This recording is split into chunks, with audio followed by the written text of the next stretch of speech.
রহমতুল্লাহ। আসসালামু আলাইকুম দর্শক, দেখুন সিম হারভেস্ট করতেছে। আমরা আজকে একটু সিম হারভেস্ট করা দেখব যে সিমগুলো কীভাবে হারভেস্ট করে। এগুলো কিন্তু ফ্রেশ, একদম ফ্রেশ। এদিকে তো সবাই তো আমার বিয়েই লাগে, আমি ঘুরে ফিরে কি আপনি কি আমার বিয়ে লাগান নাকি বুঝতেছি না। ওই খাতালা কি হয় আপনার? আমার বাড়ি সিরাজগঞ্জ। বিয়ে লাগে, বিয়ে যার জন্য বিয়ে লাগে। ইদ্রিস ব্যাপারী আছে না কলাতিয়া, ওই যে সার্ভিসের দোকান, ইদ্রিস ব্যাপারী হচ্ছে হলো বিয়ে লাগে।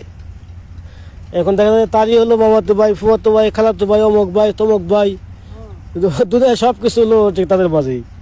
এখন আপনিও আবার ঘুরে ফিরে সেটাই কিনা না বিয়ে লাগে আমার। ওনার মেয়ে বিয়ে দিয়েছে সিরাজগঞ্জ, মানে ওই সুবাদে। ও বাড়ির ফুয়াতো ভাই, মামাতো ভাই। ও তো তাহলে হে ঘুরে ফিরে কিন্তু বিয়ে হয়ে গেল। ঘুরে ফিরে কিন্তু সেটাই হলো। তো বিয়ে এটা কে জাত, কি জাত এটা? হ্যাঁ, কুলি সিম। আচ্ছা, এটা ওই বর্তমান বাজারের দাম কেমন? 70-80-60 এটা কি কেজি? আচ্ছা, মানে সাদাটা দাম কম তাই না, কালোটার দাম বেশি? একই দাম। আর এমনি আপনারা পাইকারি কিরকম ছিল ধান?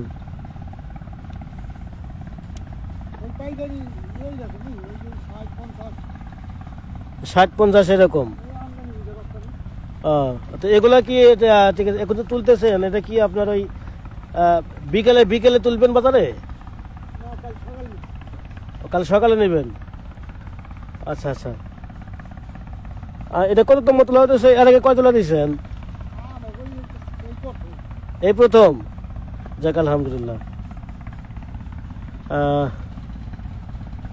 দর্শক দেখতে পাচ্ছেন এখানে, ঠিক আছে, সিমগুলোতে এগুলো হচ্ছে আপনার মোটামুটি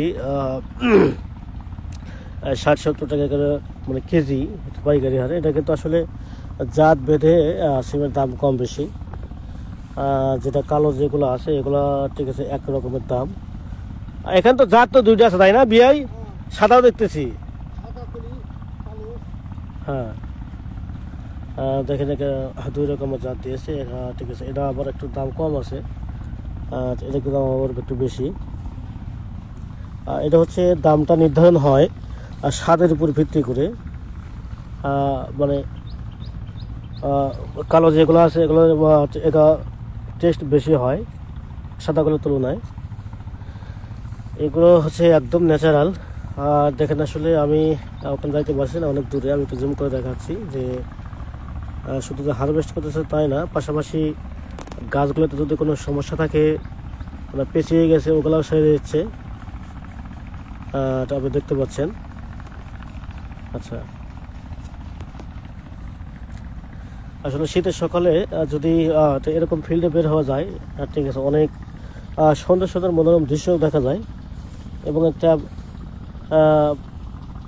ক্লান্তি যদি থাকে, ক্লান্তিটা দূর হয়ে যায়, মনের ভিতরে একটা স্বতঃস্ফূর্ত তৈরি হয় এবং দীর্ঘ নিঃশ্বাস নেওয়ার একটা জায়গা এই সকল জায়গাগুলো।